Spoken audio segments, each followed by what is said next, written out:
నిన్న లోకేష్ గారు ఇంకొక అడుగు ముందుకేసి ఎక్స్ లో స్టేట్ ట్యూన్, నేను ఫస్ట్ టైం పార్టీ ప్రెసిడెంట్ గా మాట్లాడబోతున్నాను, ఒక బిగ్ అనౌన్స్మెంట్ ఇస్తున్నాను, స్టేట్ ట్యూన్ అని చెప్పాడు. అందరూ ఏంటా ఏదో కొత్తగా ఏదో చేస్తారేమో అని చెప్పి ఎదురు చూశారు. తీరా చూస్తే మహిళా రిజర్వేషన్ 33% ఇస్తున్నాము అని చెప్పి డైవర్షన్ పాలిటిక్స్ మళ్ళీ స్టార్ట్ చేశారు. ఎందుకంటే నేను ఈ మాట అంటున్నాను, మహిళా రిజర్వేషన్ బిల్లు సందర్భంగా తెలుగుదేశం పార్టీ చంద్రబాబు నాయుడు ఈరోజు మహానాడు వేదికగా మళ్ళీ 2 నాలుకల ధోరణి అందరికీ కూడా చూపించడం మనం అందరం కూడా గమనిస్తున్నాం. ఎందుకంటే పార్లమెంట్లో మహిళా బిల్లు పాస్ అవుతుందని మొన్న మహిళా బిల్లుని ప్రవేశపెట్టిన సమయంలో డీలిమిటేషన్ పేరుతో కాంగ్రెస్ పార్టీ ఆ మహిళా రిజర్వేషన్ ని అడ్డుకున్నప్పుడు ఆ పార్లమెంట్ లో మహిళా రిజర్వేషన్ అడ్డుకున్న కాంగ్రెస్ నాయకుడితో మన టీడీపీ వాళ్ళు బ్రేక్ఫాస్ట్లు, లంచ్లు, డిన్నర్లు చేసిన మహిళా ద్రోహులు కాదా అని అడుగుతున్నాను. ఎందుకంటే పార్లమెంట్ లో జరుగుతున్నప్పుడు టీడీపీ మహిళా మంత్రులకి, టీడీపీ మహిళా ఎమ్మెల్యేలకి ఢిల్లీలో ఏం పనండి? తెగ హడావిడి చేశారు. అందరూ ఏమనుకున్నారు, ఓహో మహిళా బిల్లు స్వాగతించడానికి వెళ్లారేమో ఢిల్లీకి, ఒకవేళ మహిళా బిల్లు అక్కడ ఓకే అయితే సంబరాలు చేసుకోవడానికి వెళ్లారేమో అని అందరూ కూడా అనుకున్నారు. తీరా చూస్తే అక్కడ ఏం జరిగింది? మహిళా బిల్లును దగ్గరుండి ఓడించిన కాంగ్రెస్ సీఎం రేవంత్ రెడ్డి గారితో మన మహిళా టీడీపీ మంత్రులు, ఎమ్మెల్యేలు ఏ విధంగా చిరునవ్వులు చిందిస్తూ వారి ఇంటిలో ఫోటోలు తీసుకున్నారు, వాటితో బ్రేక్ఫాస్ట్ చేశారు మనం చూసాం.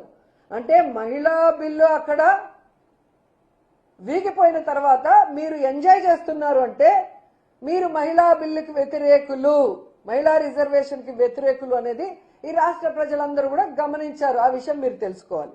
అలాగే మీరు చూస్తే మహిళలే కాకుండా టీడీపీ ఎంపీలు కూడా ఏ విధంగా రేవంత్ రెడ్డి గారితో డిన్నర్లు చేస్తూ రాత్రుల్లో ఫోటోలు దిగారో ఆ ఫోటోలు అన్ని కూడా బయటకు వచ్చాయి.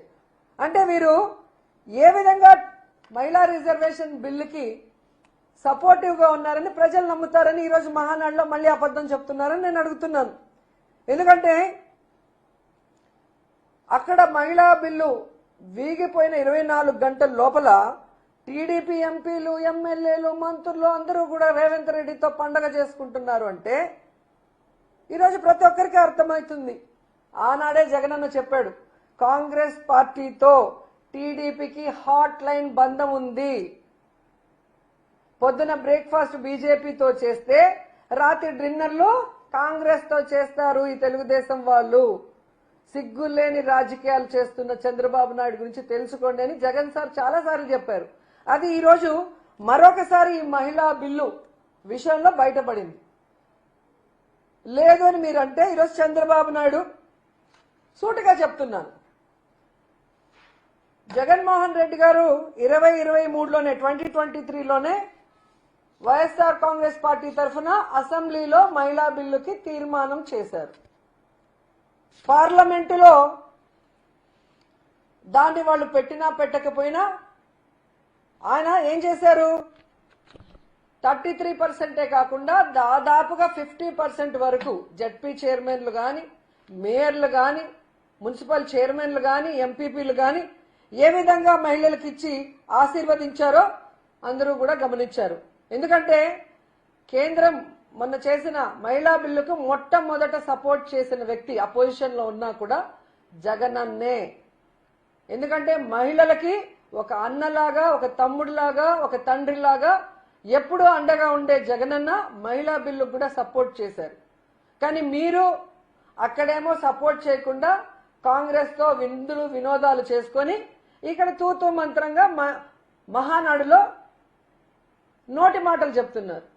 మీకు దమ్ముంటే మహానాడులో తీర్మానం చేయండి, మహిళా బిల్లుకు మేము సపోర్ట్ చేస్తున్నాం, మహిళా బిల్లు పెట్టకపోతే మా మీద ఆధారపడిన కేంద్ర ప్రభుత్వాన్ని కూలదోస్తాం అని తీర్మానం చేసి పంపే దమ్ము ధైర్యం మీకుందా అని అడుగుతున్నా. ఇక తొందరలో ఎలాగో మహిళా బిల్లు ఓకే అయిపోతుంది, 2029కి మహిళా బిల్లు వచ్చేస్తుంది ఎన్నికల లోపల అని తెలుసుకొని ఈ రోజు నువ్వు డ్రామాలు ఆడుతున్నావు కానీ మహిళా బిల్లుకు ఓటేయాల్సిన సమయంలో ఎందుకు ఓటేయకుండా దొంగ ఆటలాడారో తెలుగుదేశం పార్టీ జనసేన చెప్పాల్సిన బాధ్యత ఉంది. దొంగాట ఆడిన కాంగ్రెస్ తో జతగట్టి విందులు వినోదాలు ఎందుకు చేశారో చెప్పాల్సిన బాధ్యత చంద్రబాబు నాయుడుకి పవన్ కళ్యాణ్కు ఉంది. అలా కాకుండా ఈరోజు కేవలం పచ్చ ఛానల్లో ప్రజల్ని మోసం చేయడానికి మీరు మాటలు చెప్తే ఎవరు కూడా నమ్మే పరిస్థితిలో లేరు అన్న విషయాన్ని మరొకసారి తెలుసుకోవాలి. అలాగే ఈరోజు ఎంత సిగ్గుచేటంటే నెత్తి మీద రూపాయి పెడితే పావలాకు కూడా అమ్ముడు పోని వాళ్ళు కూడా జగన్మోహన్ రెడ్డి గారి గురించి చాలా నీచంగా మాట్లాడుతున్నారు. సైకో సైకో సైకో అని. అసలు సైకో పార్టీ ఎవరిదండి? తెలుగుదేశం పార్టీ కాదా? గత 2 ఏళ్లలో సైకో పాలనతో జనాల్ని పీడించింది మీరు కాదా చంద్రబాబు నాయుడు? ఆనాడు ఎన్టీఆర్ కి బట్టలు ఇప్పించి ఈనాడులో కార్టూన్లు వేయించిన సైకో మీరు కాదా? హరికృష్ణ సెవెన్ దగ్గర కేటీఆర్ తో పొత్తుల గురించి మాట్లాడిన సైకో మీరు కాదా? జూనియర్ ఎన్టీఆర్ తల్లిని బండ బూతులు తిట్టించిన సైకో మీరు కాదా? పవన్ కళ్యాణ్ గారి తల్లిని బూతులు తిట్టించిన సైకో మీ కొడుకు కాదా? అమిత్ షా మీద చెప్పులు వేయించిన సైకోలు మీరు కాదా? ఈరోజు పెద్ద ఎన్టీఆర్ కి వెన్నుపోటు మీరు పొడిస్తే చిన్న ఎన్టీఆర్ కి వెన్నుపోటు పడిచిన సైకోలు మీ కొడుకు కాదా అని అడుగుతున్నాను. మీలా జగన్ గారిని సైకో అని సిగ్గు లేకుండా మాట్లాడటం, మళ్ళీ మాట్లాడించడం మహానాడులో. ఎందుకంటే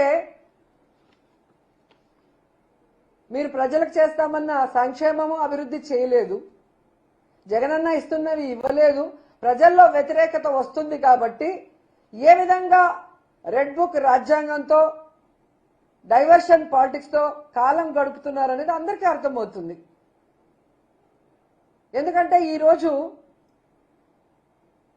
శ్రీహరి గారిని ఏ విధంగా తీసుకెళ్లారు, ఈరోజు కేఎన్ఆర్ గారిని జగన్ గారి పిఏగా ఉన్న వ్యక్తిని కూడా తీసుకెళ్లి మీరు డైవర్షన్ పాలిటిక్స్ చేయటం, మీ చేతగానితనానికి మీ ఫెయిల్యూర్స్ ని కప్పిపుచ్చుకోవడానికి జగన్ గారిని వైఎస్ఆర్సీపీని టార్గెట్ చేయడమే కాకుండా ఆఖరికి కొమ్మినేని గారు నవ్వారు అని కూడా కేసు పెట్టి జైల్లో పెట్టారు.